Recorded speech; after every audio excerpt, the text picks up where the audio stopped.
Hello, everybody. Welcome to the Magical Egypt Summit. And today we have one of my favorite people in the world, Dr. Joanna Kujawa, who's speaking to another favorite person, Chance Gardner. So today we're going to be talking about ecstatic gnosis. And as I was mentioning, an experience that both of these guys have had that I haven't had, and I'm very jealous. So I want to hear all about it. I will move out of the way and I'll let Chance, you can start up the discussion, and I will see you guys later. So Joanna Kujawa, one of the brilliant bright lights that we've met this year. Joanna has a bit of work and a lifetime of amazing academic research and endeavor. And her book is about something that doesn't necessarily seem like it's directly related to ancient Egypt, but the most fundamental theme of our conference and the impetus, the direction that Magical Egypt is going in. For those who've seen Magical Egypt Season 3, we've stumbled on one of the most forbidden, most suppressed secrets from ancient Egypt, one of the things that Orthodox Egyptology seems to have one of the biggest problems with, which is this hidden message that's told in symbols.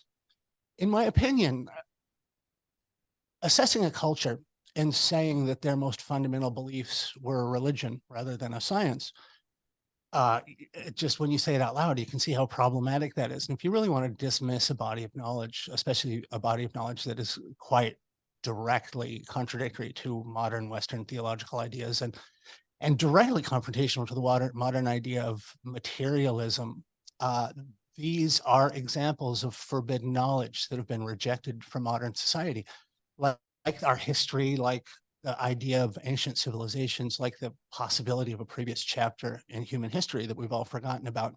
Joanna reaches back into our history and shows that this thing that I've been trying to present, and the thing that our next bit of programming will be specifically about, that we seem to be living in a digital doppelganger of sorts, that there is an exact replica of the real world that is presented over the top of the real world through digital media, except that the curated reality, the consensus reality that we all live in, is missing, in my opinion, some of the most important things about humanity. Our access to animism and magic, and the acknowledgement that the universe is alive and conscious. The idea that consciousness is fundamental in the universe and gives birth to matter rather than the other way around. And a lot of these tenets that are basically Eastern thinking versus Western thinking. For myself, when I started studying Egypt pulled me into this rabbit hole that showed me that so much of our history and what we think about ourselves is curated and just not correct. So when you look at a zoo, or when you look at a duck blind that hunters use, they look a lot like reality. If you look in a fishbowl, if you look in any kind of zoo panorama, they attempt to make it resemble reality, but there are some important things missing. When you hear what Joanna has to say, you're going to understand, and it is my job as a filmmaker in this next series of productions to show that we're living in an artificial reality.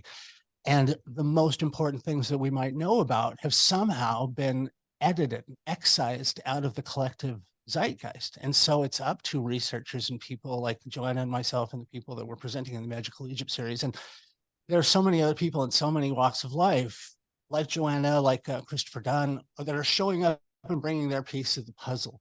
We're not Orthodox gatekeepers. We're all the people who just genuinely believe that there's something important there that's been thrown out with the bathwater. And people like Joanna and myself are doing our best to bring it back and to restore our sense of self and our history, and to remind people that there is something about yourself that you don't remember. There's something about yourself that has been specifically excluded in your education.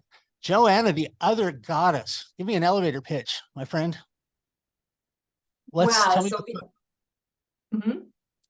Tell me about the book. Okay, so I'll tell you something about the book. So the origin of the book is quite complex, but it actually starts intuitively with what you were just saying. That means that there is a part of human knowledge that is completely hidden, from us, and intentionally or not intentionally, but I suspect probably intentionally, and probably out of fear, because it actually empowers human beings and calls upon our divinity. And we can trace it through many different traditions, ancient traditions. So it is not only East versus West, because actually in the West, we also had this kind of traditions, but they were also pushed to the back. And although the East, and I agree with you, including the Dantic tradition and so on, are more focused on consciousness, everything is consciousness.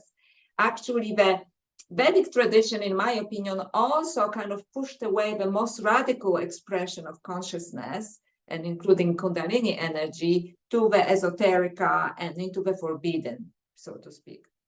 So this is quite interesting. But even before I go there to the book, I would like to mention that even when we speak about religions versus science, I think even in religions, we have to make this kind of distinction, that there is a difference between an institutionalized religion, which is completely adjusted to the mainstream view of the world, right? So it has to fit in.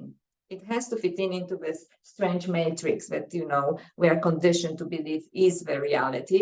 And then there are spiritual traditions. So I make a very clear distinction between religion and spirituality, which is a very personal and yet completely collective, because everybody is capable of this kind of experience of divinity. And in our cases, like yours and mine, this experience of divinity started also with the experience of, very powerful experience of Kundalini energy. But if you want me to, I can just go through the genesis of the book also about how it actually connected for me with the feminine. Because, is it okay? Because, Okay, because I realized that the connection between the rejected and the feminine is there, so religions, by most of the religions, and to a large degree, either completely suppress the feminine or, truncated it. So there's only this kind of virginal expression, very unusual patriarchal expression of the feminine, which is the virginal one, like Virgin Mary or Tara. There is the feminine there, but it's only very partial feminine, and actually the vital part of the feminine, in which the wisdom of the feminine also lies, was completely rejected. So in my book, in The Other Goddess, I start this journey, as a little girl, and I'm in a Catholic church because I was brought up in Poland. I looked at this image of Virgin Mary and just something doesn't make sense. It's very beautiful, but I can feel it, in my bones that it's not the full story. And on the side nave of the church, there is the example of this other feminine, which is Mary Magdalene, which is completely rejected to the edges, which is ridiculed as a prostitute, and yet she's somehow so important that she's really the closest person to, the greatest teacher in that religion, Jesus, right? She is even great church fathers like Saint Augustine, before it would go, when it started to get corrupted already, but even he said she's the first apostle, really, because she's the first one who witnessed the resurrection. And I was really surprised when many years later, I was in Jerusalem in an Eastern Orthodox church. And I saw the portrayal of Mary Magdalene standing there in a very kind of royal posture, not the penitent whore, but just empowered, feminine, with her hand extended towards humanity, and in her hand, she had an egg. There's a medieval story about this egg, which I'm not sure if it's important to cover this, because I think it's a very late story, but basically it is related to resurrection. So I started to look into other traditions in the Western tradition first, whether there were other goddesses or feminine representations of the same kind. And of course they were. So one of them was the Sumerian goddess Nimna, which, some believe she's the mother of humanity, right? So she's represented in the same way. First of all, she sits on the throne. So there is the same kind of royal posture there. In front of her sits a man who represents humanity. She has her hand extended and she has a fruit or an egg in her hand that she is giving to the man who represents humanity. Not only this, between two of them, there is a tree of life and tree of wisdom, except in this case, it's a one tree. which in this tradition is considered the axis mundi, which means the portal between different realities. So maybe a portal to higher consciousness. And to make the story even more beautiful, when we speak about Kundalini, each of them, behind them, the woman and the man, or the goddess and the man, have an erect serpent standing behind them. So erect serpent, for anybody who studied Kundalini, is of course awakened Kundalini energy, right? So I thought, wow, that's very interesting, because my first impression of a representation of Mary Magdalene with her hand extended with this egg in her hand was that she was offering a gift of higher consciousness to humanity. But, you know, it was just the intuition. And here in the representation of Nimna, you know, 4,500 years ago, this pictograph, right? There's the same story, but much richer, right? There is a Kundalini energy, there is a serpent, there's a tree of life, and tree of wisdom, and there is this gift that she conveys to humanity. And then I thought, okay, what came after her? So what after her, it was Nimna. I'm sorry, it was Inanna, a goddess Inanna, and she's represented also with a serpent in her hand, erect serpent. And the serpent was supposed to represent again the portal between different realities, which could be a form of ascension, of, you know, awakening your energy. Quite interestingly, she's also in Assyrian writing called the first serpent. So perhaps, you know, she was the first one that they knew that had awakened, you know, Kundalini energy, but she's called the first serpent. And just to add to this, because very often it is just kind of purified too much, she was also known, you know, her goddesses, her priestesses especially, were also known for sexual rituals, you know, to goddess Inanna. And with very beautiful erotic poetry that describes it, but one of her priestesses called Enjuanada, was the first published writer in Western history, Enjuanada, her priestess. And then I thought, okay, who's next? Because also, for the first time, Inanna started to be associated with a resurrection. There's a story of resurrection in the story of Inanna. Too long to cover here, but basically she is the one who has to go underworld, into the underworld, and she is the one who resurrects herself. But she has to sacrifice her beloved for 6 months a year. His name is Dumuzi. And there is a small kind of version of betrayal, because Dumuzi assumed her throne when she was in the underworld. So she says she thought it was a part of a punishment, but also, you know, to resurrect herself, she had to sacrifice herself. So it's already some kind of story of sacrifice and betrayal there, with a story of resurrection or ascension. And then, you know, natural thing to go after Sumer is ancient Egypt, of course. So I was going with then with symbolism. And then, of course, we have Isis, right? And Isis, or even Hathor, which is an earlier version of Isis, because Hathor is this kind of fully sexual goddess, when Isis starts to have the magical qualities also. And later, when the Romans conquered Egypt, she also was giving this kind of motherly qualities, but they are much later. And Isis is represented with Ankh, of course. And when you look closer at Ankh, it starts to be a connection between the serpent of Inanna and the cross of Christianity, because it really is like a serpent that is coiled on the top, right? And it has this kind of horizontal line here that creates almost like a cross, which is supposed to be, again, the axis mundi, which is the transition between the material and spiritual. So I thought it is very interesting that there are all of these connections, symbolic connections, even in the West. And then there is Mary Magdalene with her egg. And when she's portrayed also during the, you know, the third day when Jesus was resurrected, in the Christian story, she's also standing next to a tree, right? Which is a, well, tree probably of life and knowledge, right? So, except as I was looking at this progression of images, I realized that the closer we get to modern times, or even pre-modern times, the more the story gets corrupt. So it means less and less emphasis is put on the feminine, because at the end, the feminine is just a prostitute. She's not a goddess anymore. She's not a priestess anymore, right? Because Nimna, Inanna, Isis, definitely goddesses. And now we have the same feminine figure, except that now she's just a, prostitute, right? All of these figures have sexual elements in them,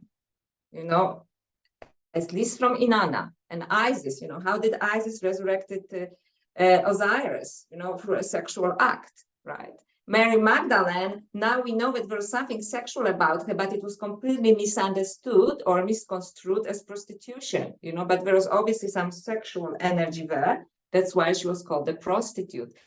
And just for, people present here, it is that Mary Magdalene was not considered a prostitute until the 6th century. So I always say it's a long way to become a prostitute.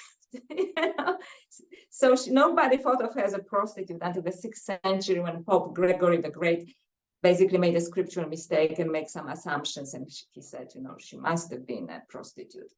So there are these sexual undertones, and there is this element of ascension, of resurrection with these three goddesses. And then, in the East also, we have similar stories. For example, in a work from 2,500 years ago, Mahatmya Devi, which describes the story of goddess Kali, with riding Shiva to resurrect the world, actually, and save it from the evils of the world, right? So there's, again, this feminine, powerful feminine figure, and there's an erotic act, and there's an act of restoration, so to speak, of order, or bringing the feminine and masculine together. So if you would like to add something to this. Okay, first of all, don't get me started. You're doing really good. Please do. All right, well, just to the things that we've done so far, the Orphic tradition, the Orphic egg, and a really interesting early example of Kundalini. The reason we're talking about all these things is they all have these same cluster of symbols, and the art direction is different, the time's different, but they seem to be telling the same story. That idea of the Orphic egg as spirituality, or indeed the soul. The egg is a fantastic symbol for the soul. I don't know if you ever saw Angel Heart, one of my favorite films of all time, but the devil, his name is Louis Cypher, in the film, shows up and hires a detective, possibly an esoteric detective. The job is for him to investigate this crime. What the investigator doesn't know is that the client is the devil, and the person who committed the crime was him in a past life. And he did some magical hijinks and stole another person's body and was kind of hiding from his previous karma in this new body. And he was completely unaware of the crime he'd done. So the devil first needed to get him to remember what he'd done wrong, and then he would exact a punishment. But it was so full of subtext and really genuine old occult symbolism. While Louis Cypher was talking to the detective, he had an egg in his hand. He was peeling an egg. Eating the egg as he was eating this person's soul. And so in the Orphic traditions, you'll see a number of fantastic esoteric, kind of the early alchemical age of art. And you see these amazing symbols, like you mentioned, of Hermes or Thoth, or any of the fire bringers. We should talk about distributing this egg. And in the same symbolism, you see the snake rising up across. A single snake, and it was like a proto-caduceus. The caduceus actually came from way before the Orphic traditions, but you see these things continuing to move. Here in Thailand, where we live, there's the most amazing, I want to get on, maybe this will be a segue to your discussion of Shakti as well. In Thailand here, the snake symbolism is everywhere. And I was lucky enough to connect with Dr. Adrian Snodgrass, also Aussie, by the way, used to work at the University of Brizzy, and I think he's out of the game now. I don't know if he survived the COVID thing, but he was to Hindu and Vedic symbolism what Schwaller de Lubeck's was to Egyptian symbolism. And so Venice and I came here once just completely on an improvisational vacation. And we were going somewhere. Oh, we went to Florence, and we did a whole thing about occult touring. But on the way home, we realized we weren't ready to go home yet, and we were so close to Angkor Wat. Let's hop on a plane and go to Angkor Wat. So I went, and I had all my camera gear with me, and I shot and shot and shot, and I didn't know what the story was yet, which is frequently the case when I go out and shoot. But there was all the snake symbolism, and especially twin snakes. Every time there was a bridge, a stairway, every time there was ascent, the ascent was lined with these two snakes. in Egypt, there are two snakes on the rod of Hermes, and they literally have hats distinguishing the Ida versus Pingala system. You know, the red and the blue, which we'll talk about the symbolism of the red and blue. One is leaving the heart, one is coming back to the heart. I also want to mention, just while I'm rambling, that we're going to talk about certain symbols, and we'll bring to them different meanings. But for people who understand semiotics and the old, you know, the original graphic design, the original public address system, symbols are a container that you can pour meaning into, but there's universal symbols that somehow, and nobody's really, Chomsky's tried and failed, nobody really explains why symbols are so much better than language, and they work exactly the way our brain does. But the point of symbols is that symbols apply on multiple registers. So if you have an allegory, a stitch in time saves 9, that's not addressing one specific thing. It's a universal rule and a, you know, a psychic procedure when you're approaching things. And anyway, symbols can have multiple meanings. So in a symbol, the snake and the third eye and all of these symbols, there's not just one symbol, but there's a cluster. It always has to do with a rising snake, like you've mentioned. The third eye is frequently a place of prominence. Typically, there will be twin snakes in the caduceus and a central snake in the middle, in the Rome and in esoteric traditions. To this day, when you go to an OTO lodge or a Golden Dawn meeting or something, they use an old rod of Asclepius, which is a pine cone on top of a staff, which is symbolic of the Sushumna channel going up into the pineal gland. Both the Ida and Pingala, by the way, have their termination points in the diencephalon. The diencephalon, I've been meaning to talk to you about this, by the way. The diencephalon is the 3 brain parts, pineal gland, thalamus, and 7 in the morning. I would remember the third one. I'll remember it in a minute. But the holy triad in our brain is the basis for the symbolism of all of these holy triads. So Brahma, Vishnu, Shiva, Father, Son, Holy Ghost, Larry, Moe, and Curly. You know, the famous triads throughout history relate to these 3 in 1, you know, the ultimate 3 in 1 in your brain that is responsible for consciousness. So each of the snakes has a specific channel. One terminates at the side where the autonomic and 2 nervous systems, parasympathetic and sympathetic. One excites you and one brings you down. All of these twin symbols, going versus coming, rising versus falling, are all symbolized in this entire tradition of yoga is somehow folded up and handed over along with this seed. And it has to do with this esoteric wiring of ourselves, which is very explicit and very mechanical, but is the basis for this old quote unquote religion. I also really like the discussion of how if you want to disempower or discredit someone or just move them off of an old idea system onto a new one, call the old idea system a religion instead of a science. That what you found, what I've certainly been finding with the biological components of the symbolism, this was an old science, and we're encouraged to not pay attention to it by the same people who edited out the feminine principle, by the same people that, you know, we're still living in this post-Victorian hangover where sex is still considered bad and the anathema to religion, when my contention is the only real religion there ever was isn't a religion at all, but it's the science of using this wiring system to expand consciousness and generate extrasensory perception, generate an extrasensory presence. The body's 3D, but the mind is greater than 3D. And so these old systems that show you you're not just 3D bound, you're not time bound, you're not bound to this one particular body. The science that says, well, the traditions that say, here's the autonomic components, here's the actual wiring diagram through which you can follow these old rules and achieve this self-initiated evolution, has been hidden in all of these traditions. And as Joanna has pointed out, possibly the most important piece of all of this is that at some point, government and religion, crowd control and theology merged, and that people in charge understood that if you want to control someone, take over their ideology, take over their system. So slight modifications over the years for the purposes, in my opinion, of behavior modification and crowd control more than actual benefit to the people. But very quickly, a bunch of ideas were literalized, turned into dogma, which is the enemy of any living idea. And then we got very carefully migrated off of this actual powerful tradition that was actually a science, and that now we're walking around without any purpose. We know nothing about ourselves. And it's like we've been blinded and castrated and then said, okay, go and try and find meaning out of life. And so this stuff is rejected for reasons that I think we'll only be able to ever speculate about. But I cannot say how important it is that people like yourself are bringing back these old ways of thinking, these old scientific principles that include the most basic physics there are, the magnetism and the complementary nature of yin and yang. You can't have one side of a coin. A battery doesn't work if you only have one pole. One of the most fundamental principles of physics, the Kabbalion, by the way, the 10 esoteric rules are really 10 physical principles. And in Egypt, as you know, the gods, the word God suggests religion, never happened in Egypt. They're called the netters, or the principles. These are the physics, the principles of nature, the principles of consciousness.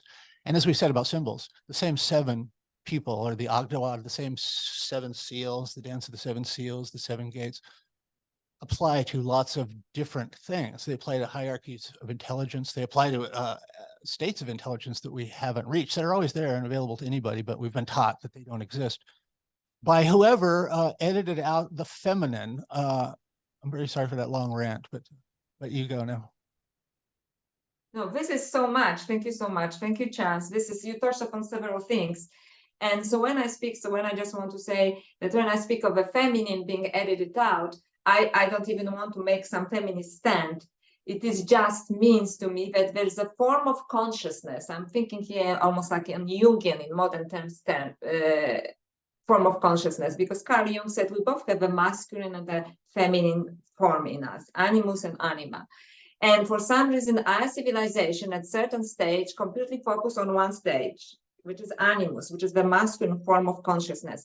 And I am a woman, and I have lots of this, right? Because I'm an academic, and it took me a lot of time to, to peel it off. So it's not men against women. It is that we are truncated spiritually because we went completely in one direction. And I think that it really started with the Greeks stealing the magic of Egypt and not understanding it at all. And then, we went into this direction of logic and mechanical knowledge. And now we are doing, artificial intelligence, which is, for me, a very wrong direction, personally. And we've completely forgot and even purposefully disregarded and vilified and ridiculed this other form of consciousness, which is more intuitive, which is grace or Holy Spirit if you're a Christian, which is Shakti if you are Hindu, which is the feminine form of intelligence, of consciousness, that is absolutely necessary for our evolution, and that both have to work together. And the whole tantric principle, it is about masculine and feminine principles joining together. So for me, when we later start to talk about maybe more of the tantric traditions, I can say that I personally believe that they were quite corrupt or forgotten, simply because they still try to achieve the union by focusing on one side of our consciousness. So this is what I mean about the feminine. It is present in all of us, but not enough, because it was ridiculed. And that's why I focus, for example, on Mary Magdalene, because she's the rejected one. There's sexuality there, there's the feminine consciousness there, and yet she's represented as a giver of this consciousness. And when we talk about the religion being corrupted on purpose, let's talk about Eve. I didn't cover it in The Other Goddess. I will do it in my next book. This is the same story. It is. Before we move on, let me just address something that you said there. Absolutely brilliant. Speaking of symbols and the multiple applicability of symbols, that exclusion of the feminine versus the male, we've just been participating, reading this amazing man, Ingo Swann, who was kind of discredited in his time, and people don't really take him seriously, but he was such an interesting character, and just kind of locked into a series of his books. And he's made some of these amazing observations about this artificial curation of reality and how society, whoever that is in society, seems to have rejected the feminine. But it's not just females. It's not just one of the 2 channels of your Nadi system. Intuition versus intelligence. Well, first of all, yin and yang. The idea of yang, men protrude, women Yang is like the sun, expansive in all directions. It's out, it's penetrating. Yin is like the moon. It's gravitational. It doesn't shed light, it reflects light, but it is symbolic of gravity. It is the inward pulling. So if you have a cold glass of lemonade on a hot day, condensation will form, and it's not lemonade on the outside. It's literally the yin in the temperature differential in your glass that sucks moisture out of the air. It pulls like the moon. This is allegorical, or it's an octave of the difference between intuition and intelligence. In our materialist world, entire precedence is given to intelligence, and intuition is relegated in exactly the same way that the feminine principle. Intuition is the feminine principle of psychology. And as you know, as an academic, me as an artist, any performer, any comedian, anybody in life, we live with intuition, but it's the redheaded stepchild. It's the ugly stepsister of intelligence, and it's not considered a real thing. Geometry versus math. There are two separate, what we're talking about here, by the way, is some people have a left hemisphere dominance and some people have a right hemisphere dominance. So the right hemisphere works more like intuition. It's about hidden associations, synaptic connections, and a central hub. Versus left hemisphere, which is linear and hierarchical. So society loves left brain people. Society doesn't care so much for right brain people because they're anarchists.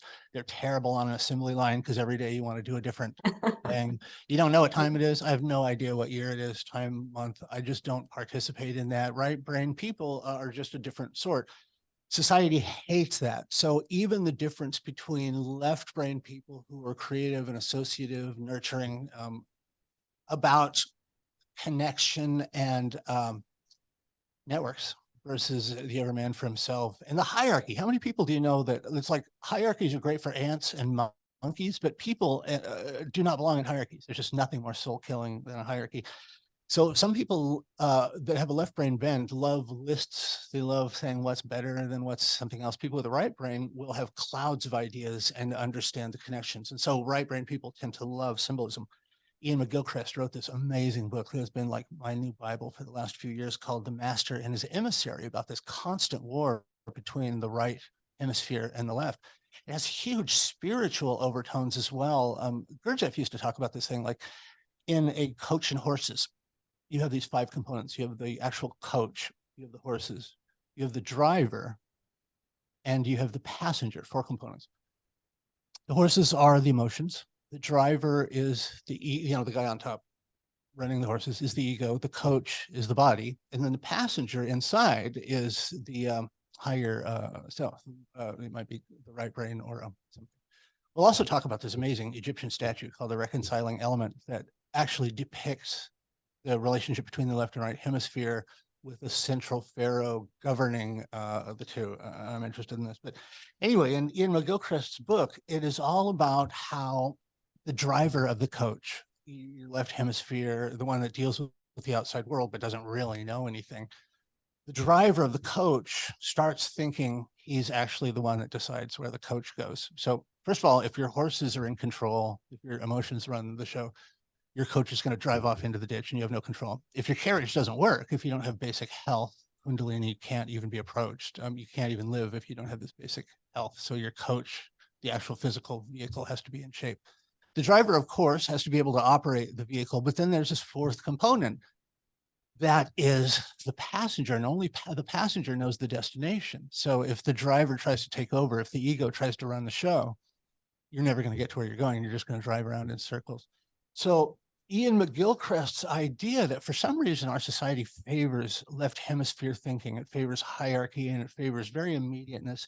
The left hemisphere governs like all the automatic things, entrainment, more training chimps to ride a bicycle. Like the chimps wouldn't do that on their own, but they're entrained to behave this certain way that's not natural for them. And there's been this kind of maybe artificial, maybe accidental constrainment of the modern psyche to only participate in material things, to choose math over geometry, to choose intelligence over intuition. And it is this strange, and it may come bubbling up from such a deep, deep place in us, but we are all divided because we haven't integrated this feminine component. Intellectuals are compromised because they will take a left brain approach, system-based and analytical, instead of the intuitive, associative approach that right brain people do. So whether we're talking about esotericism, whether we're talking about science, whether we're talking about history, or this magic mirror that holds a reflection up to ourselves so we can see the aspects of ourselves that we can't just directly look at. This dichotomy, this idea that we're going to reject one half of this necessary whole, is symptomatic of all the problems that we're having today. And I just wanted to mention that there's so many aspects of the feminine that we don't think of as being rejected, but every single thing in our lives shows this symptom of this weird tendency to avoid this union, this inevitable union that is required for evolution, and keep us separated from this potential magic sitting there that happens when you join both poles back together. I'm just going to jump in for a second, if I may. Joseph, who's in the chat, was explaining that there's hemisync that allow the left and right hemispheres to holysync, which is really interesting. But also, I think that when you're talking about this balance, that's kind of a key to the experience of this ecstatic gnosis. Would you guys agree with that? Yeah, absolutely. Absolutely. But before we even go to this, that's why we need both feminine and masculine, which is basically intellect versus intuition. Very well put, Chance, and I argue the same in The Other Goddess. We have to say that people say, oh, I'm sick and tired of listening about the feminine and divine feminine. I feel like I want to puke. One of my people who interviewed me said. But what I'm saying is there's lots of feminine, but it is degraded feminine. All of the rock stars, they're like crawling on their knees. There's this need. That's why I don't think this construction of this particular reality without the feminine or the intuitive is actually, it's not innocent and it's not accidental. So, it's a little bit more conspiratorial perhaps, because why does feminine is always represented as the, a kind of maybe sleazy, because they cannot get away without sexuality. But, Katy Perry or, people do all kinds of shows explaining Beyonce, but it's also kind of in a diminished way, kind of sexy in a sleazy way. Do you understand what I mean? Without the glory, of the feminine. So the feminine is there, but like Mary Magdalene, it is diminished on purpose. It is degraded on purpose. And it is this very devious way of us to, first of all, not to go into the intuitive part, because it's representative of the intuitive part, and our subconscious mind understands it, but also to always focus on the negative element of sexuality. Because look how sexuality is portrayed in mainstream media. There's lots of sex, but what kind of sex is that? Nobody will get a Kundalini awakening from what they are showing. You know what I mean? So these two elements, feminine as intuitive and sexual as purposefully described always as negative, in all of his shows about all of his horrible things that people do with sexual rituals, which probably happens, but there are good things that you can do with sexuality, good rituals that you can do with sexuality, that expand your consciousness, that bring this left and right, spheres of our existence together. And in fact, all mythology talks about it, especially Hindu mythology, or even Carl Jung, he says the walking dead. So people who believe in this reality, are the walking dead. They just live their lives, they go on automatic, they get a job, they take a career, they get a mortgage. He calls it the walking dead. That's right, that's right. And then in Hindu, in esoteric Hinduism, which is a Tantra, right, the rejected one, from the Hindu tradition, so to speak, there's a concept of Shiva, which is fully awakened consciousness in the union with Shakti, which is, Prakriti, and Jiva. Jiva is the walking dead. So it's suddenly the deluded individual is called the Jiva, which is quite interesting. In my original language and in many Slavic languages, actually, Jiva means a whore. So it means an individual who completely prostituted himself or herself out of his or her divinity. So yeah, so this is capitulates. Someone who capitulates to the artificial reality instead of listening to what's inside. Or believes it, just believes it, just believes it. Because, once you had this experience of awakening, through Kundalini awakening or any other form of awakening, it is really scary. It is scary because you see, it's like, wow, this is not what it was. And your ego rebels. And in this metaphor that you were giving about this chariot and the horses, there is a passenger. Apart from the ego, there is another passenger, and I like to call it the secret passenger, which is basically Kundalini energy. She is there, and you just have to tap into it. And there are, of course, ways of doing it, and our life will do it for you if you're ready, because you'll be so disillusioned that you have to look for something else, right? So this brilliant, well said. This kind of brings us to this is the doorway through which we enter the meat of this thing, that there is this experience. It's a kind of ho-hum, not that surprising experience in Hindu cultures and Vedic cultures, in Buddhism. We're in Asia right now, and we go to these temples, and it's quite explicit. There's this experience that the whole world seemingly knows about, except us in the West in the modern day. It is this strange word, Kundalini. One of the worst things that ever happened to Kundalini was that terrible name. I was talking to J.J. Simple the other day, who's a number of books on Kundalini, and he said that too. The lack of Western lexicon, the lack of Western words for it just make people, it's like being in Amsterdam and trying to navigate around with those crazy 400-letter words on the, that's never going to stick to my brain. That is never going to stick to my brain, any of those words. So it does itself a big disservice. And because of just the foreignness of the name and the terminology, a lot of people are turned off by it. But there's this phenomena that's happening that is like a pan of popcorn. In the old days, you would, I don't even know if this exists anymore, but you would make popcorn. You'd take these old dried kernels and you'd put them in a pan. You put them on heat, and nothing would happen for about 20 minutes or half hour. And then one kernel would pop, and this kernel like changed shape. It modified itself forever. It also went from not being food to being food for a higher life form. But this modification took place, this irrevocable one-way transformation. One of the kernels popped because of the heat on the kernel, and one of them popped, and it was just sitting there, and all the other kernels back away. They're like, what the hell's wrong with that guy? And then another kernel pops, and another kernel pops, and pretty soon the entire thing is a bowl of popcorn. And it seems like we might be witnessing this new, not a revival of Kundalini, because Kundalini never died. It was always there. It always is there, like you said. But because it was excluded from Western reality, people don't acknowledge it. They don't know what it is. And then frequently it's happening to more and more people. Like, it became such a point of interest to me that I kind of veered the entire direction of the documentary I was working on to include this fantastically important but excluded thing, because it's present in Egypt, it's present in the Hindu Vedic worlds, Babylon, but all of Asia as well. Part of the theme of Magical Egypt is that all of the old world seems to be pointing to an even older civilization that somehow we've forgotten or has been edited out of the collective zeitgeist, like all these other things. And in fact, they're all very connected. Kundalini is connected to ancient civilizations we can't talk about. It's connected to all these kinds of rejected science. And this person that's been so influential in our thinking recently talks about the fact that if you really want to control people, you give them as much information as you want, but you never let them make sense of anything. I don't know if you watched Lost. Remember that movie Lost a while back? What made Lost so interesting and engaging was that you constantly had drama and movement, but they never did let you know what was happening. People are on an island and they don't know why. They don't remember who they are. If you keep the capstone, as the Masons call it, if you keep the capstone of information away from people, then you can wander around all day and listen to Oprah and talk about what you've heard on TV.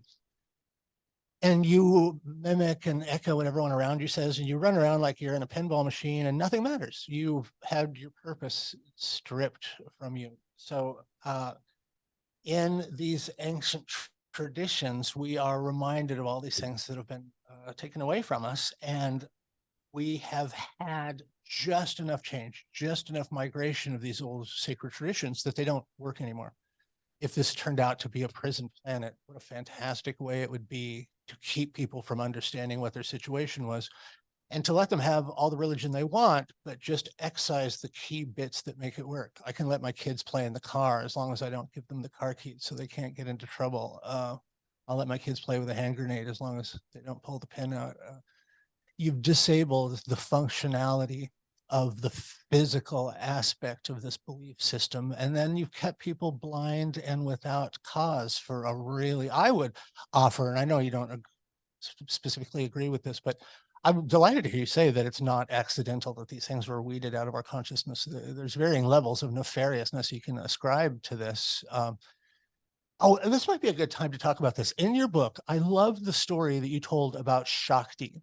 Here in Thailand, there's another really powerful Hindu or Vedic allegory that is called the churning of the Milky Ocean. And basically these same elements. In this story, there was two groups. I'll say this really quickly because I know you already know this. There's two groups, the Devas and the Asuras. The Asuras are demons, the Devas are angels. The Devas figured out how to cast a spell or trick the demons tricked the angels into forgetting who they were. And then they subjugated them and they made them their butlers, and that their whole life then became subjugated. And they were unaware that they were divine beings and that they could crush the Asuras if they wanted to. They could absolutely kick ass if they remembered that they were divine and they could use their, their whatever God powers. It was only through keeping them unaware of their knowledge of their own divinity that they were subjugated and enslaved. And when I did this, and then it wasn't until a year and a half later that I actually wrote the show and processed this symbolism. We are the divine beings. And somehow, I believe malevolently, and specifically for purposes of subjugation, we've been either had a spell cast on us or just good old-fashioned school let us down and completely installed this wrong picture of reality that edits out, that omits the occluded whole, the big picture of who we are, where we came from, what we are, what we can do. We might be able to fly. I don't know. The other thing is the voice of intuition. I'll get all this out like I'm throwing up, and then you can address them again. I'm sorry for taking so long, by the way, but the idea of, you know what, I'm just going to stop there. That was a lot. Okay, but what you said is right. And, we are looking at different traditions. So I can cover very quickly two traditions. So one is a Hindu tradition, esoteric Hindu tradition, not the Vedic tradition, which is a tantric tradition. And the other is a Gnostic tradition, which is actually Western tradition, because this exists, which is probably a Gnosticism, which started in Egypt. So it's when that was assumed by esoteric Christianity and so on, talks about the same things, which is basically the fight of good and evil, or good and bad beings. So this is what Mahatmya Devi talks about, demons fighting angels, and then eventually Kali is born, the empowered feminine is born and engages in a sexual intercourse with Shiva to save the world. So, but basically what happens in both stories, and this is like an esoteric hermeneutic and Gnostic in the West or tantric in the East tradition, is that there is this feminine principle that, as looks down upon the material, and it gets attracted to this and starts to fall into it, and it starts to forget who she is. So this is really the story of a human soul, right? We get so embedded in the material, so to speak, not necessarily in our body, but in the material, on the externals maybe, that we forget who we are. And this is the story of Shakti, which is the supreme creation, which is also the first thought of Shiva, or in Gnosticism, it's called protonoia, which means the first thought of God. She just looks down and gets attracted to the light of life. And once you're embodied, it's just so much going on in your sensory perception and, social engineering and so on, then she forgets who she is.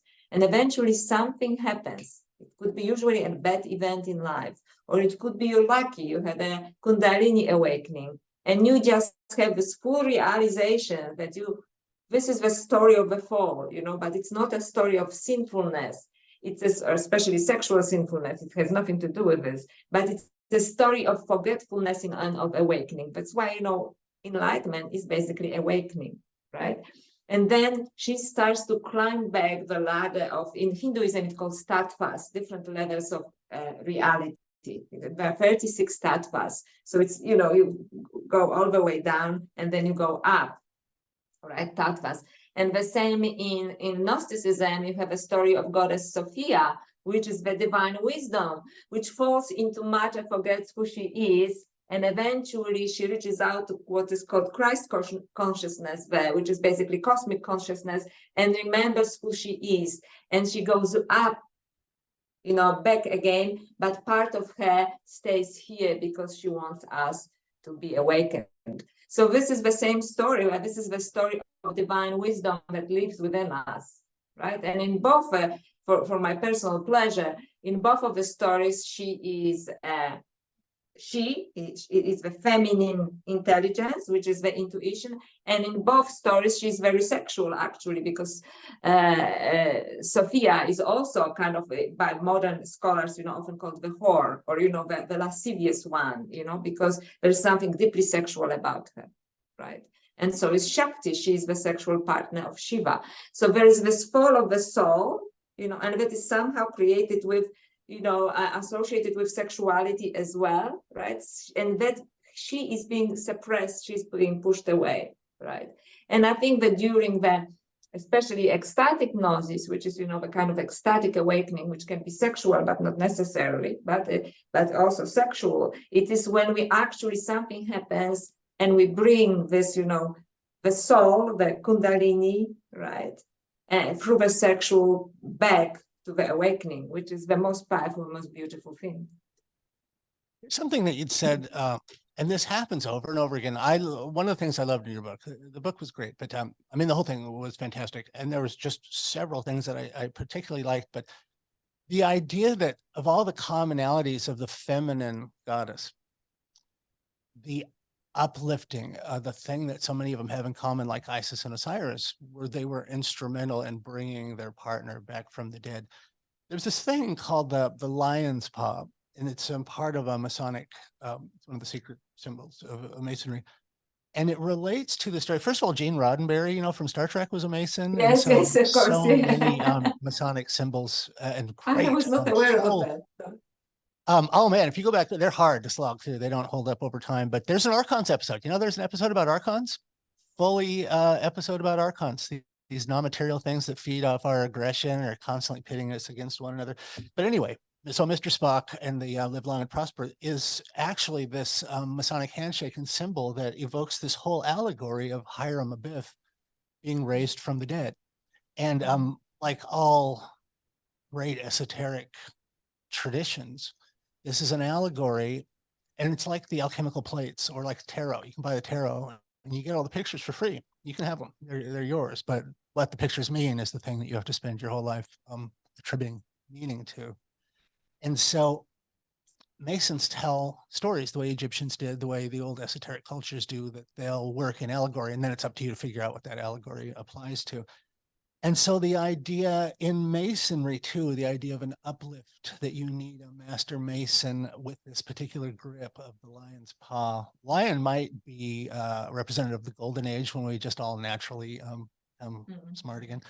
But the idea that it took the feminine to uplift the male, that Einstein and all creative geniuses throughout the world will all tell you, you can't sit down with a pencil and calculator and get to an epiphany. You need equal measures. Your left hand is your imagination and your intuition. Your right hand is logic. And you know what I mean?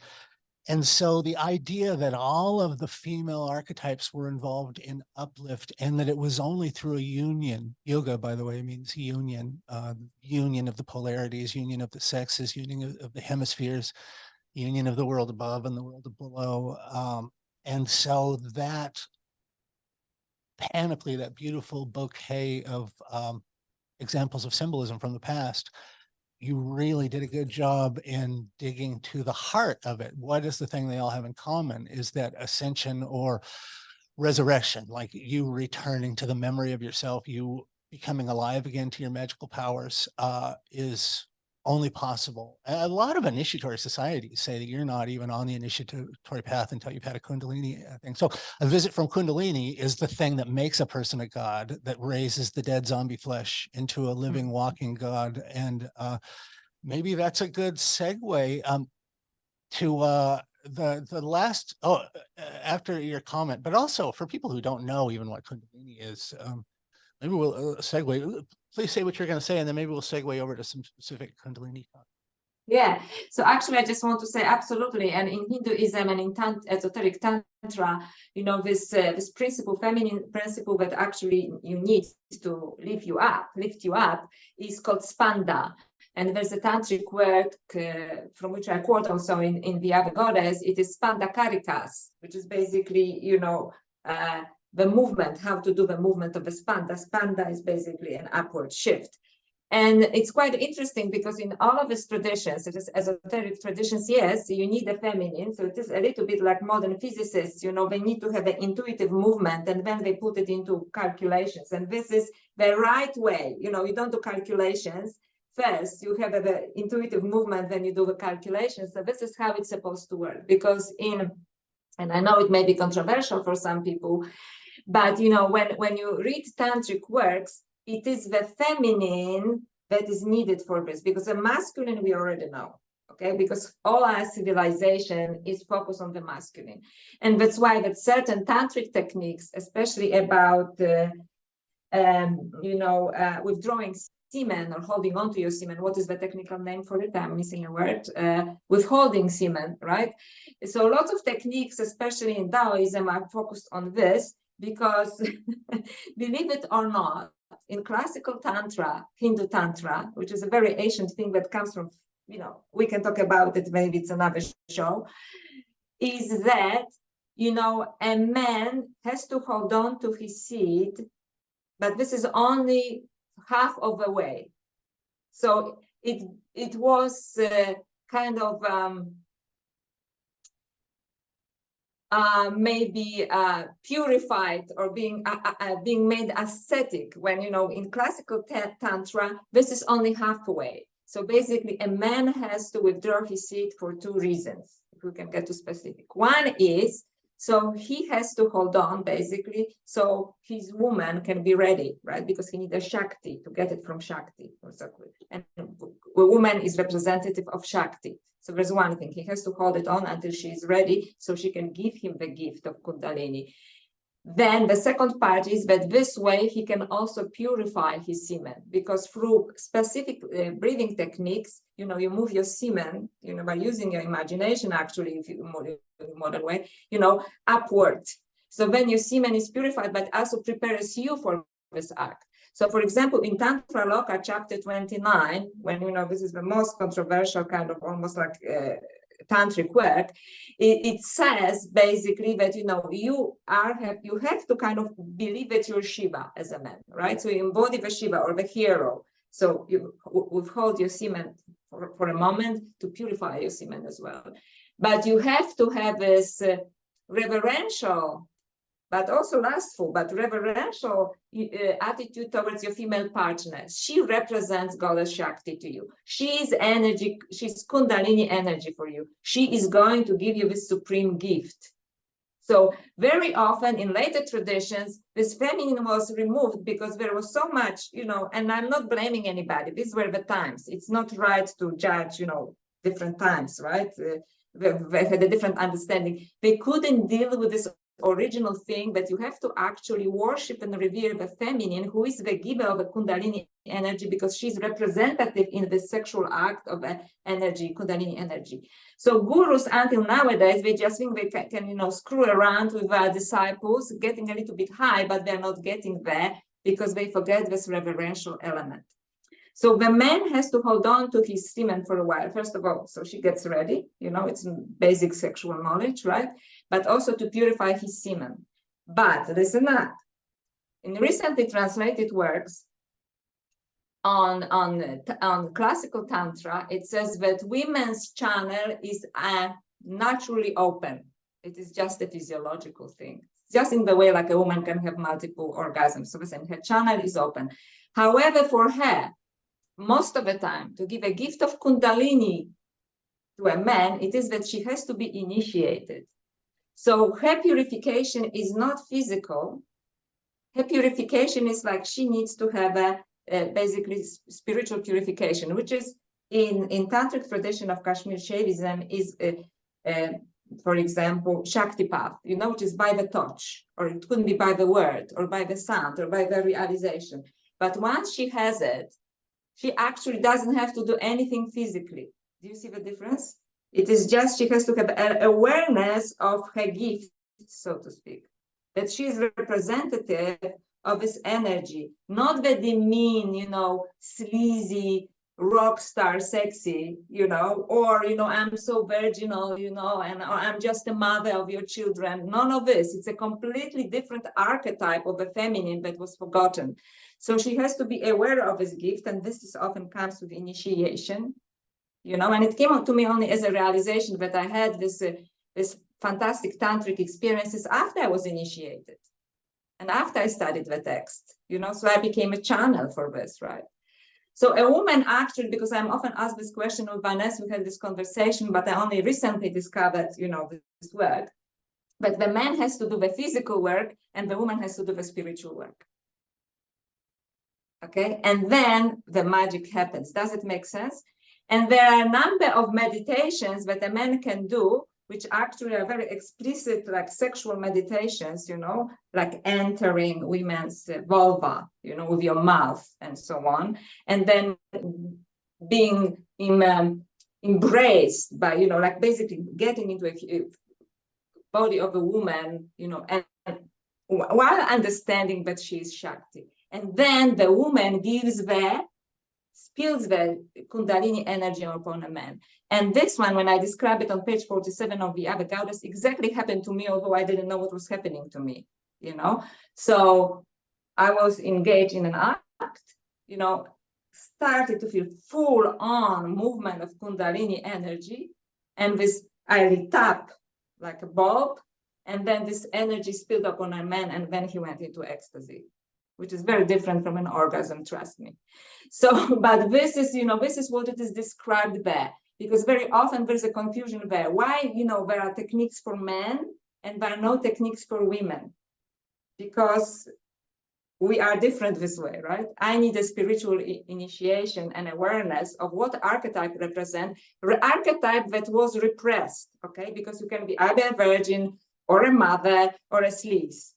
And this is not any of those, right? And a man has to work physically on it so he can hold on to his semen and purify it, and also to get for the Shakti to awaken sexually. So is it clear enough? I'm not sure. Beautiful. There's something that you mentioned in your book that I'm very interested in as well, that in the temples, there were priestesses who were there as your assistants, or any kind of Shaktipat, if you want to use that word, conferring. Shaktipat is kind of a Western, the Western way of saying Shaktipat might be conferring or bestowing upon someone. So there was periods of time, long stretches of time in our past, where you would go to a temple, you would hook up with a temple priestess, and you would have this sacred act that was not specifically sexual. I mean, it was very sexual, but the point of it wasn't just for sexuality.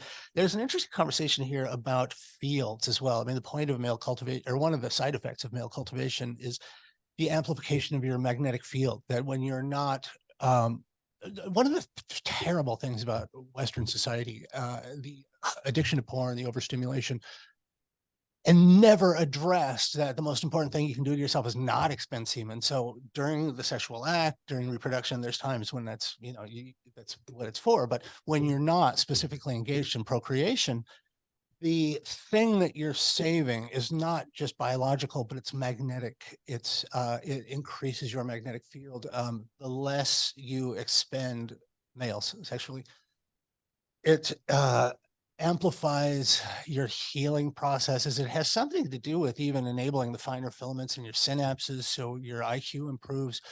The whole tradition of the glowing behind the head, that is not just Christian, by the way, it's really common in Asian, which is, I feel like, where the tradition came from, and they actually understand what they are depicting here, whereas I don't think Christians understood what they were depicting. There's bioluminescence that specifically in tradition comes from the accumulation of this semen, that it's not semen as much as it as a carrier of life force, and this weird magnetism. I've been friends with Rupert Sheldrake for a while, and he has this whole body of Love work his on, work. yeah, and the fields that we are in, the organizing fields that we're in, are not acknowledged by material science. That blows materiality out of the water in some extent, even though it is still material. I'm surprised that it's so hard for materialists to recognize that. But there is a field that a man has by himself. There's a field a woman has by himself. And then there's a magnetic field that comes from joining the two. The reason why blood work is so important, the reason why blood, it's kind of gothic and gruesome, but the reason why blood is so important, red blood going, blue blood coming back, the semen mixes with the blood, and there's some other things, but one of the essences of what's excluded from the Western world is we live in this world constantly to get you to sexually expend yourself. There's some argument to be made that that is literally your soul. That is literally your soul that you're expending in liquid form when you frivolously do this. So a huge thing that's incredibly anti-Western in its thinking that is repressed. Another example of the repressed curated reality is the very idea that you constantly are generating your own fountain of youth, and that society is there to tempt you, like all bad harlots tempt you to get rid of your soul through illicit sexuality. You drain it out through the below instead of shooting it out through the above. And so the idea that the feminine has been suppressed, I think, is part of the suppression of Kundalini itself. And it's much easier to subjugate someone when their fields are depleted. Oh my God, did you ever see Dr. Strangelove? I'm in Yes, black I and white did. right now as a celebration of Dr. Strangelove. Stanley Kubrick did such a fantastic way of saying, nah, I'm going to talk about something I'm not supposed to talk about. But he was always brilliant in that he gave the crazy character the best lines. So there was a person who was insane, and the way that he proved he was insane in Dr. Strangelove was he said, Mandrake, the commies are trying to pollute our natural vital essences. Like, that was considered a huge conspiracy theory back in the 50s when they started fluoridating the water. Just came out, by the way, that they've known for 50 years fluoride is poison, reduces your IQ as much as eating lead. And the dentists all knew, and they didn't admit it. Now they can't deny it anymore. But it's another bit of science that's inconvenient, so it's swept under the rug. But anyway, the point of this is sexuality used to be part of the religious experience back before Christianity had erased our knowledge of our own divinity that comes through Kundalini. Venice just handed me a note. Lauren wanted to ask you about Kali Ma. I know that you can talk to this. Okay. Want to break our conversation? Okay, so this is for Lauren. Okay, hi, Lauren. So it's an interesting question. I think that Kali Ma, or Kali, is a very interesting goddess. So I think that our first information about Kali comes from this work, Mahatmya Devi, which is 2,500 years old, which is in a written form. I'm sure she existed before. So it's a really interesting story that, the world was ridden by demons. Yeah, a little bit like nowadays, maybe. And all the good gods, were being slaughtered by the demons. And the goddess Durga, who is, the warrior goddess that is, riding a tiger or riding a lion, she was asked to, do something about it. And she realized through her concentration of her mind and through meditation, she brings up the fury against the evil that, of the world. And she creates out of her third eye, goddess Kali. And goddess Kali very successfully tries to destroys all the demons. But because she is so furious, and this is quite interesting about what's going on with the feminine at the moment, she's so furious about what's going on that she's lost in her fury. So she starts to destroy everything around her, including good gods, right? And then, so she's almost ready to destroy the world.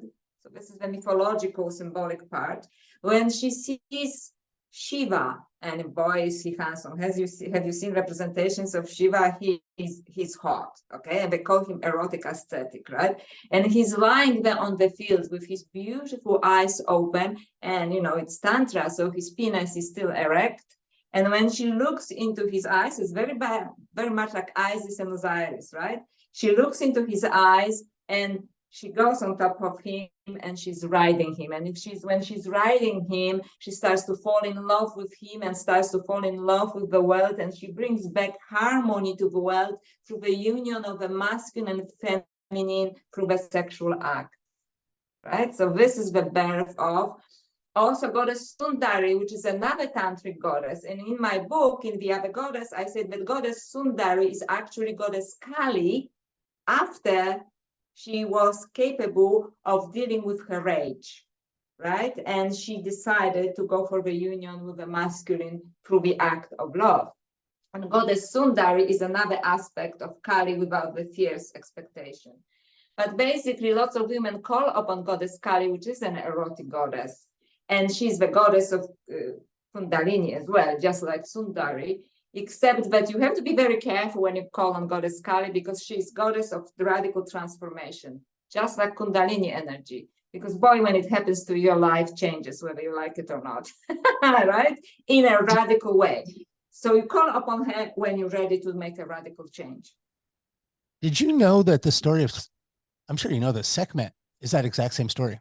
Sekhmet really? started killing and kept killing Oh, and yeah, killing. yeah, Sekhmet, of course, To kill yeah, so much, they had to fill a field with wine, and she thought it was blood, so she came to drink it all up, and she got drunk and passed out. But interesting how that aspect of the feminine gets out of control, and interesting and possibly related to the idea that Kundalini itself used to be considered a weapon. It might be part of the reason why it's so excluded from Western cultures. There's strong stories, historical anecdotes of people using it as a weapon. And you know, there's places in the desert out there, Shadal Hayuk and the Fertile Crescent, where the glass is the desert is all glass, like atom bombs went off, and they can tell from the half-life it was a really, really long time ago that these atom bombs went off. So and those stories of Shiva and the war and the weapon, interesting resonance with that idea of the goddess that goes insane and starts killing and can't stop. But she eventually comes to her senses through the union with the, through love, actually. So her fury is being. It's funny in Egypt. In Egypt, it's through being drunk. It's funny that in Hinduism, it's love. Yeah, in Hinduism, it's love. That's right. But it's her fury is just. But she forgets herself in her fury. So it's through the act of love and sexual act. That she brings balance of the universe into herself. Oh, another interesting thing. Sorry, I'm sorry, Joanna. You're just so interesting. It's making me think of a lot of things. The other interesting thing, the symbolism keeps going through. Sekhmet, we were just in Turin at the Egyptian Museum. Some of the best, most well-preserved statues there in the world. But there's a really common symbolism of Sekhmet with standing with the Jed pillar. The Jed pillar is the axis mundi, like you were talking about, the world tree, Yggdrasil. So the world tree and the axis mundi is symbolic of the spine also. And so Sekhmet specifically standing, holding the Jed pillar, because I didn't realize the association of Sekhmet or Kali or, Shiva and Shakti obviously are, where Kundalini come from. But interesting thing that the Jed pillar, which is symbolic of the spine, and the world pillar, and of course, obviously Kundalini, is so closely associated with Sekhmet that she is literally holding the Jed pillar. Osiris is as well. So interesting thing there. And once again, an example of a missing piece of the puzzle that we are in the new time, in modern times, it's sort of been excised out of the public awareness. But all of the past keeps trying to tell us about this. The past is trying to wake us up in a very real sense, remind us of what's been edited out of our collective psyche. Can I say something about that? Because we always whinge about Kali Yuga. And recently I was reading the work of Daniel Odier, a French scholar. And he said something that there are two good things in this, just give me the title of this tantric work, Joanna Kujawa, says that there's one good thing about Kali Yuga, two good things about Kali Yuga. One, and I think this is, you agree that we live in this time. So when I tell you, one, things are being revealed, right? And I'm sure we live in times of revelation, although maybe like not very nice revelations, but revelations, darkness comes to light, right? And the other one is that the tantrikas, which means those who have a spiritual attitude towards Kundalini and sexuality, the tantrikas, the practitioners, have the ability to integrate the knowledge faster because of the urgency of the time. So there are two good things. One, things are relieved, and people who are willing, you know, to work on it, they can integrate the knowledge much faster. You know, so maybe it's not golden age, like when people naturally knew what was good or what was wrong, right? And how to connect spiritually with our own spirituality, and how to walk like gods and goddesses on earth. And this is what Tantra promises us. But, you know, things are revealed, so we start and we get it. And if we are prepared, we get it. We understand, because there's certain urgency about it. So there are two good things about it. So in our times, you know, there are also good things. And he also speaks about, you know, when I read tantric works, and, you know, I spend lots of time doing this, and in my other talk, I will talk about the connection of Mary Magdalene and her gospel. It is that people read it and they don't understand, and because they are not supposed to, because it's not only encoded, but this is what's called twilight language. Twilight language means that they are just like symbols. The letters and the verses, usually there are little verses, are symbols for the initiated or for awakened. So there's like, it's almost like telling your subconscious, do you remember like the serpent in something, right? And you read like, what are they talking about? But if you initiate it on an awaken, you say, so this is like Kundalini energy, or you understand? But it is written in this way. So it's called twilight language. So the initiated or the awakened, or the ones who, you know, have enough devotion to study it properly, understand. Why is it done like that? I don't understand. Maybe because it can be used as a weapon. You know, and maybe some people, some like dark forces do use it, you know, like they use anything good for bad, right? Including sexuality. So however it is encoded, and it actually asks for higher level of consciousness for initiation to actually understand the text. And it's part of the reason why it is so difficult to understand, you know, esoteric texts, because they were written for some to understand. There's another thing called the language of the birds. You hear that quite a lot. And so we all are more familiar with this, and we think that all the children's stories, all the Grimm's fairy tales, all of Aesop's fables that we were growing up with, if anybody who's ever been to a Masonic lodge, you'll hear people tell a bunch of stories. It's like, why are these old men in robes sitting around telling these weird stories to each other? But they're allegories, they're symbols told in stories. And when you start comparing all of these stories through the decoder lens of this missing thing that we need to remember, every single story that is of prominence, even the fairy tale stories, there's so much Kundalini reference in fairy tales as well. I have a story. Jafer in the chat room says, there's an Egyptian text that talks about taking a rock with a weird shine to the smelting place before the water and plants burned all around, and the people and the animals were cooked. That sounds like Maui. Yeah. Wow. Jafar is really spends his time drilling deep on symbolism and esotericism. That is a good one. And it sounds rich. It sounds like it's dripping with symbolism. It's not one that I've heard before, Jafar. Yeah. Do you know anything about that, Joanna? No, I've never heard about it. So thank you for this. Yeah, I will have to check this reference. And also Lauren said, thank you so much, darling, for the very detailed discussion on Kali Ma. So that was wonderful. Now, you guys, I'm wondering, we're already over time. Should we go into the chat room, take a 2-minute break, go into the chat room and open it up to guys in the room, put up your thumbs up if you'd like to come live and start discussing in real time. Use your little icons below. If I don't see those, we'll just keep going here. So if you want to go live, put your thumbs up. Everybody just wants you to keep going. All right, so I'll let you two keep going.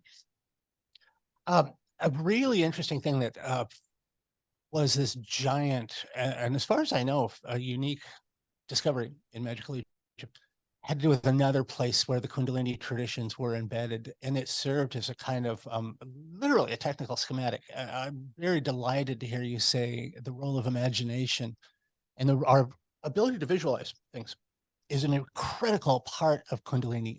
There's a man that I'm quite fond of, Mantak Chia. He's a Thai gentleman. He lives around here somewhere.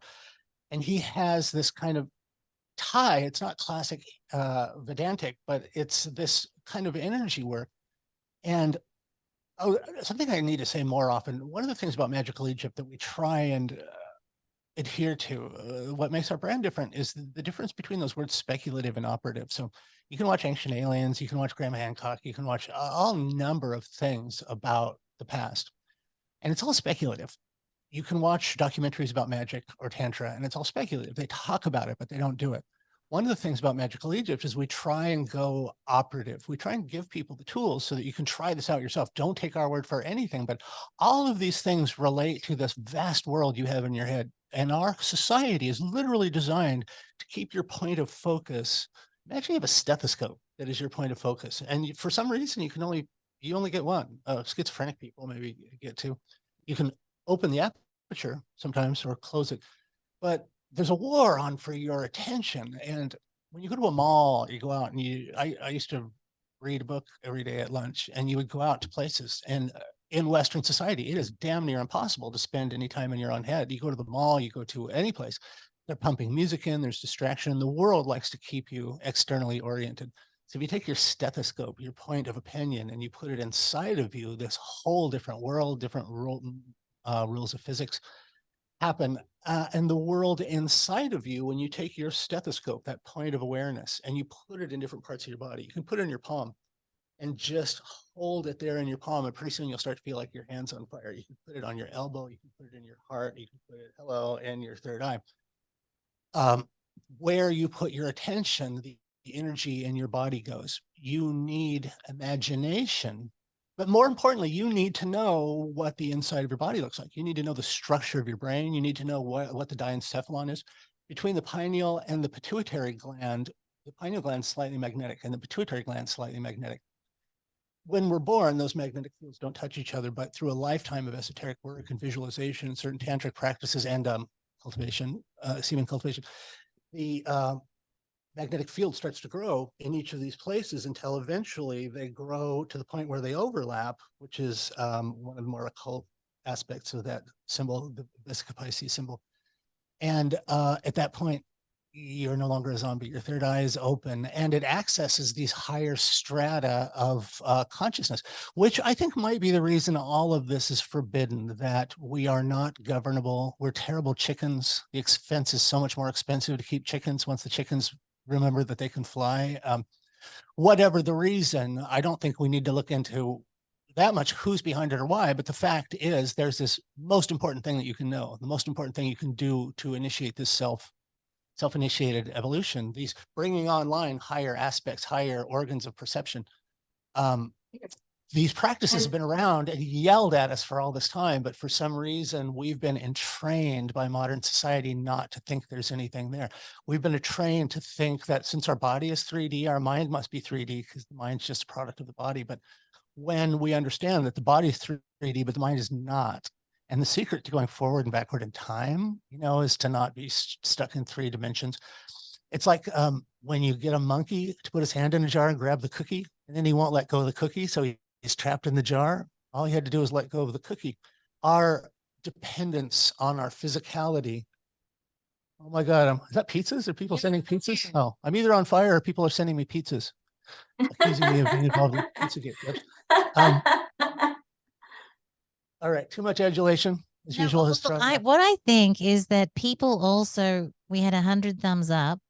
So what we might do is I will let you guys do finishing remarks, and then we'll jump into the live soiree room and open it up for a live discussion. Joanna, I put the link in your Zoom chat. So you just click on that. It'll take you right over to make it easy for you. But guys, why don't you summarize, and then we'll take a little pee break, I'm sure, with all the water you've been drinking.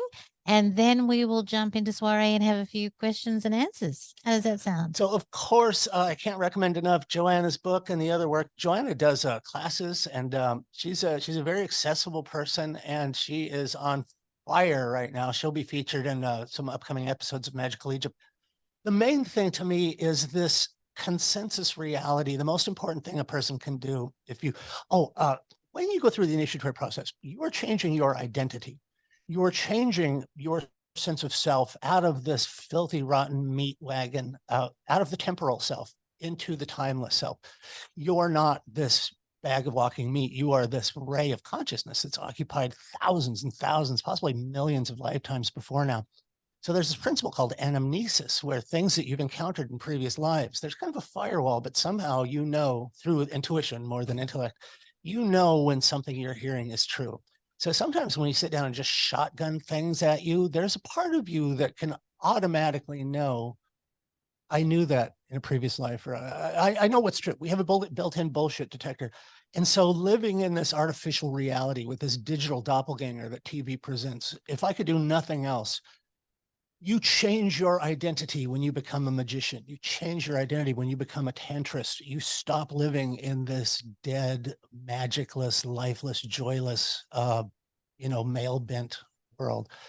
And you suddenly live in this entirely different world where magic is possible, where we're gods, where we are multi-dimensional beings. One part of us isn't, but the best parts of us are. We're not necessarily bound by time. We're not necessarily bound by language.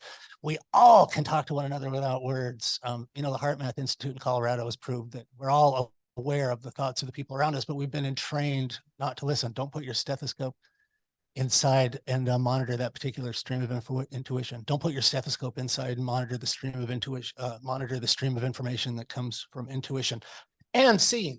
And Joanna's final remarks. Joanna, please, I'm getting the signal. Pretty soon that pain is going to come in. I absolutely agree. And that's why most of the tantric methods are actually meditative methods. And then all esoteric traditions are basically ask you to look within. Right? Look within and also use your imagination, because although you said that our body is 3D, I'm not so sure, because through the power of imagination, we can expand our body as well. We can even heal our body. We can, this is a 3D body in a 3D world, but once you use your imagination and some tantric methods, which are also recently translated, actually we can spiritualize our body, which is already spiritual. It's just actually caught perhaps in our own perceptions of who we are. And the major tantric saying that I would like everybody to remember, it is, you can walk like gods and goddesses on earth, but you have to change your focus, and do not listen to the noise outside. So, and also that sexuality is a spiritual act. And that the reason why we think it isn't, it is, again, is just a form of social engineering. So with this, I would like to finish, and I'll see you in a few minutes. Thank you so much, everyone. Thank you, Chance. Thank you, Vanessa, and everyone who came. That was amazing, darling. And I'll tell you why I was so impressed when we get in the room. But your link is now actually in your email. We'll all go to the ladies' room. Even Chance can come to the ladies' room, and we'll meet you all in soiree in just a minute. Thank you so much, guys. That was amazing. I enjoyed it thoroughly. Thank you.